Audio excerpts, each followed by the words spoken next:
Good morning, everyone. We are the reporters for today. I am Desiree Zabate. And I am Ms. Jamie Guy. Okay, so before we proceed to our discussion, I am requesting everyone to please stand for our prayer. Please lead the prayer, Ms. Jean. In the name of the Father, and of the Son, and of the Holy Spirit. Amen. Okay, so good morning once again, everyone. Before you take your seat, kindly pick up some pieces of papers and trash under your chairs. Okay. So, today we will be having a new topic, but before that, I want to recap what we had discussed last meeting. Yes, Daniel. Yes, very good. We discussed about instructional planning. So today we have a new lesson. But okay, so before we proceed to our main topic for this morning, I have here a picture, and all you have to do is to tell me what you can see about the picture. Yes, you can see a man who is thinking. So ang man dali is naguna-una siya. So yung ani nyo, naguna-una siya muna siya. Kung ako, maguna-una ha. So unsa pa ba ang yung guna-una? It could be na okasyon sa ilaha, and then naguna-una siya, mag-lecture siya. Unsa pa yung buhaton? So here is my question. What do you think will be the first thing you must do? So, if ever magluto ta og lechon, kung saan di una natong buhaton? Yes, Karen? Yes, very good. Of course, atong planuhon sa mga ingredients. Like, kailangan ka kag baboy, kailangan ka kag, kung saan mo na to para malechon ang baboy, of course, kailangan kag kawayan. Yes, very good. And also, dili lang siya lechon lang kawayan na o baboy atong kinahanglan. But, kailangan sa tag mga yes, mga seasonings, mga patis, mga suka. So, kailangan natin na siya planuhon. And next, is it important to have a plan before doing something? So, importante ba na magplano ta before na pagbuhaton? Siyempre, of course, especially no, maluto siya, di ba? Kung magluto ta, pwede ba nga maluto ta? Wala mo na ito, wala nang tayo baboy, mag-lechon ng tagkawayan. So, di ba, dili sa ta pwede mag-lechon na? Walay? Of course, wala seasonings. Yung sa pagdami sa atong lechon. So, it is important na na-apply plano. So, balikan dito sa atong kinabuhi, wala tayong plano, di ba? Maunsa ta? Of course, dito mga pa-driver. If wala tayong plano sa pareha nato, karon, you know, we are a college student. So, kung wala tayong plano para sa atong kaugmao, iskuila lang ka kay para lang na iskuila ka, para lang makadawat ka o certificate of recognition na iskuila ka, di ba? So, need na naatay plano sa kinabuhi para successful ta and then stable atong kinabuhi. Next, how about you? No? How about kamo? Napo may plano sa imong kinabuhi? So kung sila nagplano siya, kung saan man niya, kung saan niya buhaton para maluto ang lechon. How about kamo? Napo may plano nga. After na ko makagraduate or after na ko ani nga course ko, unsa ka ang mahitabo na kuno? Unsa kay akong buhaton? So, napo may plano sa imong kinabuhi? Yes, kitang tanan ano tayo mga plano. Okay, para na siya ma-successful ta and makatabang pa sa tuang parents. So, ang ating topic karon is all about developing a lesson plan for social studies. So, kay bawo na may tanong kung unsa na ang lesson plan kay pero may naman nato na siya di-tackle. So, dili na ni bago sa ato ang madungog kung unsa ang lesson plan, but ato lang siyang further explanation, no? Deep explanation kung unsa jud kay importante na natay plano, no? Especially we are future educators, especially BEd student ta, and atong tuduan is mga bata, so it's very important nga iplano na to ato ang lesson. Kay para kung atong learning objectives is ma-meet sa atong students. So, for developing lesson plan for social studies, there are several key concepts. So, this includes an identified learning objective. So, no na kaya natin dili na nabago sa ato ang panunod na learning objectives. Kaya naman, importante man ang learning objectives? Of course, because it determines the specific knowledge, skills, and understanding you want students to gain from the lesson. So, pareho ikaw na mag-imong lesson plan, di ba? Namin na learning objectives, unsa ko ito mga 3 have cognitive, yes, very good, affective, and psychomotor. So, ano importante man nga na ataan ng tulo ka mga domains para, of course, para mahibawan nato or kung makuha pa sa itong estudyante ang atong gusto. Diba? Dili gusto lang, but if mamit ba nila ato ang standard ba? Para ano, manatag at the end of the lesson, the students are expected to, di ba? So as teacher, kita nga nag-host sa lesson plan, is expected na ito ang student na tumoni niyang mabuhat, ma-identify niya kung sa meaning sa social studies, di ba? So next, we have select content. Choose the topic or content area to be covered in the lesson. So di naman pwede nga, mahimong na lesson plan yung wala tayong content, di ba? Just parihani. So ang content na ito is developing lesson plan for social studies. Pwede ba mo-discuss na sa atong estudyante without content, without topic? Di ba? Dili, unsa man, tama lang ka dira, istorya lang ka dira, without proper direction. So, dili, di ba? So, need na tayo content para mas masabtan sa atong estudyante kung unsa jud gusto na itong ipasabot. Next, we have plan engaging activities. So, designing activities and instructional strategies that actively engage students in the learning process. So, parihaan lang, bubuhat ta sa lesson plan, di ba? Naman tayo motivation, na tayo learning activities working, ang students is maka-engage. Nga naman need man na mo-engage ang students, of course, para lahi man kun ang learning by doing, no by just doing, di ba? Naaman na, nasulti na iya nga. Lahi jud kung nabuhat nato or na-experience nato, lahi ra jud ang atong knowledge kung ato ang nasugatan, di ba? So, learning by doing. So, next, we have gather resources. So, ano importante man in developing lesson plan? Ano importante man na mo-gather taong resources? So, gather resources. Collect material resources and instructional aids needed to support the lesson. Of course, need mo gather resources sa inyong lesson planning para inyong discussion is reliable siya kung may makita sa mga estudyante. Like for example, nag-discuss ka diha o experimentation. Di ba kung saan nga mga materials or mga resources ang need mo ng experimentation? Of course, like for example, may experiment ka o volcano, no? Inirap ka na niya, di ba? Magkuan ka, magpadala kang materials sa mga student or ikaw mismo as a teacher, magdala kang materials para makita sa iyong estudyante o hands-on experience nila. Kaya lahi naman dyan ang experience, di ba? So next, we have differentiate instruction. So, consider the diverse needs and learning styles of your students and plan for differentiation strategies to accommodate them. So, in planning, in developing lesson planning today, no, is dapat kabalo jud ta kung unsa ang learning style sa atong mga estudyante.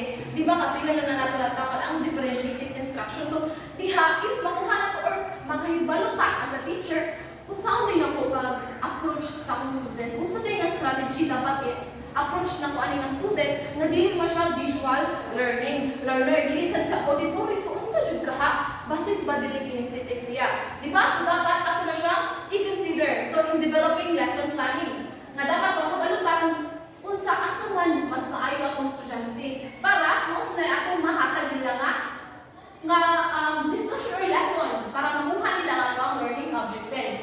Next is sequence instruction. So, organize the sequence of activities and content delivery to ensure a logical and coherent flow of instruction. So, sequence instruction. So, pinaka-importante gila siya kaya naman kung mag-lesson planning kita, dili ba ka pwede mag-work sa evaluation, di ba? So, mag-unay kita kung sa ang learning objectives, kung sa day gusto na itong may tabok sa itong discussion, kung sa day gusto na itong makuha or ma-meet, di ba? So, it's very important and also, dili na pwede buhat daan or mag-una daan sa analysis, una daan nga atong introduce na itong topic without recap, no? Mas maayos yung recap, tadali mo kung sa day atong discuss, previous discussion para masumunod bitaw ang knowledge sa mga bata. Hindi sila makalitan mga ano na yung discuss ni teacher. Ano niya? Wala lagi atong kuhaan, di ba? So it's very important na atong instruction is pasunod. Next is we have assess learning. So it determines how you will assess students' learning during and after the lesson. So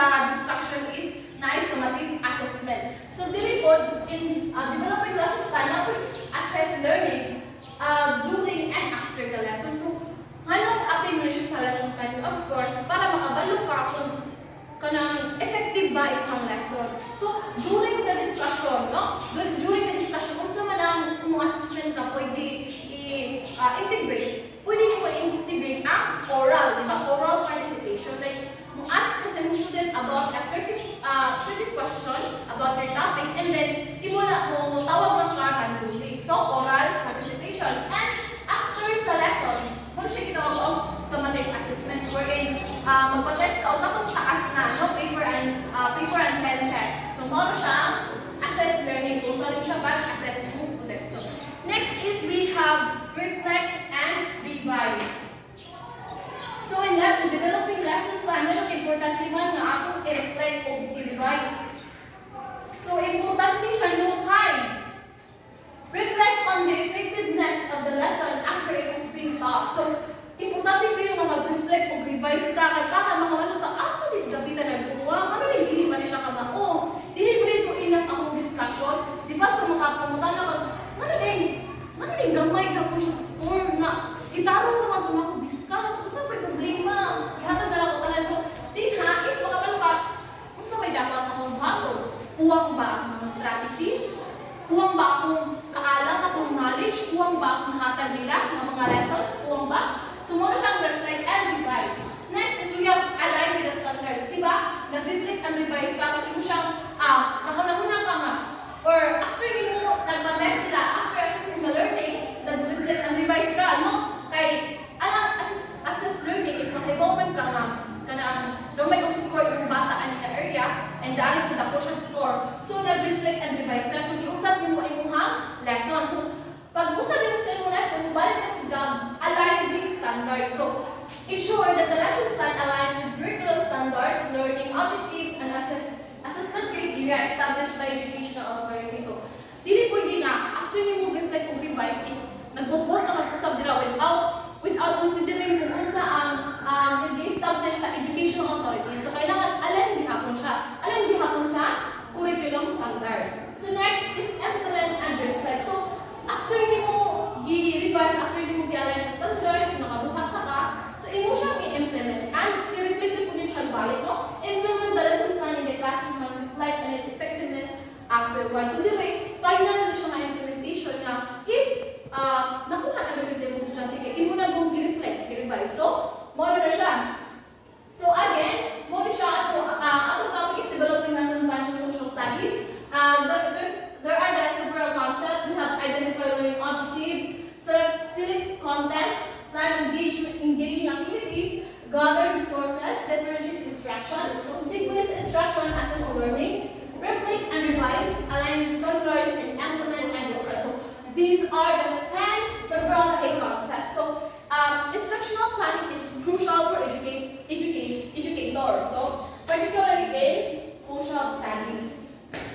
And it aligns with two critical learning outcomes, which are the CLO4. So, what's happening CLO4 though? It is the effective teaching strategy. So, ang effective teaching strategies po, kung saan pamaagi sa teacher, nga makuha sa mga estudyante, no? Para instructional planning helps teacher develop and implement effective teaching strategies that cater the diverse needs and learning styles of the students. So, effective teaching strategies, katuning differentiated instruction, like kung sa mo pag-approach ng mga visual learners, mga auditory learners, and bodily kinesthetic learners. So CLO5, this is the assessment and evaluation instructional planning. No? It is also play a key role in assessment and evaluation practices. So kung kati siya, ang different na ginagawa, no? The difference between CLO4 and CLO5 is ang CLO is the effectiveness, no? Kung sa ka-effective ang teaching strategies mo, yung sa yung pag-apply ng yung effective ang yung mga teaching strategies. Wherein sa CLO5, no? It is the assessment and evaluation. So after mo after mo lagi yung strategy, kung nakakabay mo estudyante, so mo siya i-evaluate. So mo siya ang CLO assessment and evaluation. So again, these are the critical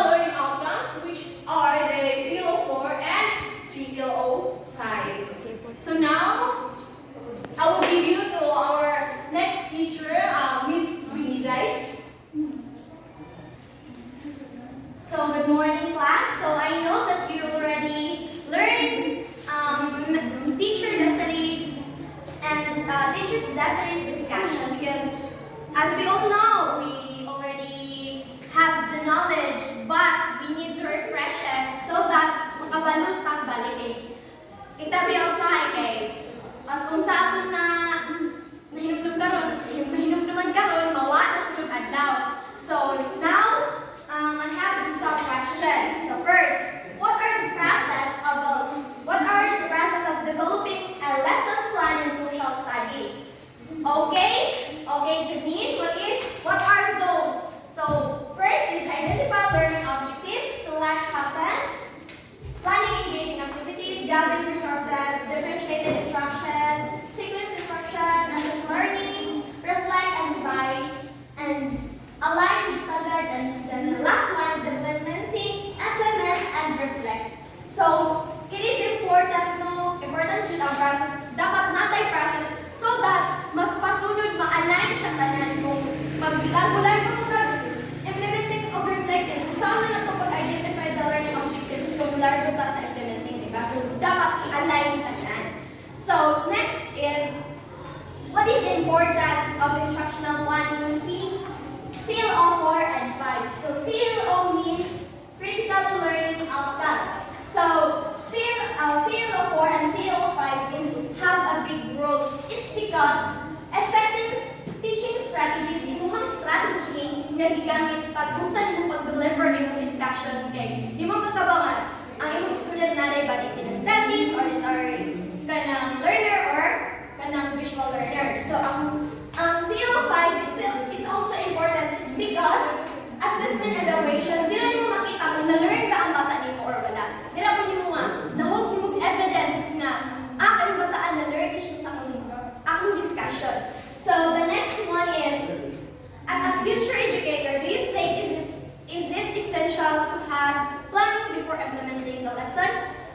Okay, Daniel Grace. Okay, very good. So it is important, no, as a future education, it is important to have planning before implementing because before you implement that discussion, you have to plan so that naatay guide. Kaya kung mulag-mulag mo ka, wag mo kakabaw nga, kani siya dali mo sa kunga-kunga na. So dili ma-connect sa first nimo. Dili mo kanang makuha imong learning outcomes.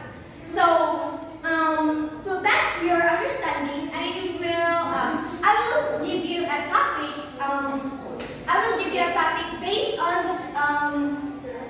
Based on the K-12 curriculum, and I will give you a 15 minutes to make a lesson plan. So I have many criteria.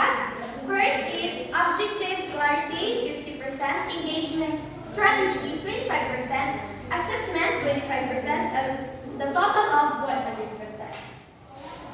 Okay, very good. So now I will test if you will know, if you will understand. So I will test if you already listened to teacher Desiree's discussion. So get your 1-foot sheet of paper and answer this.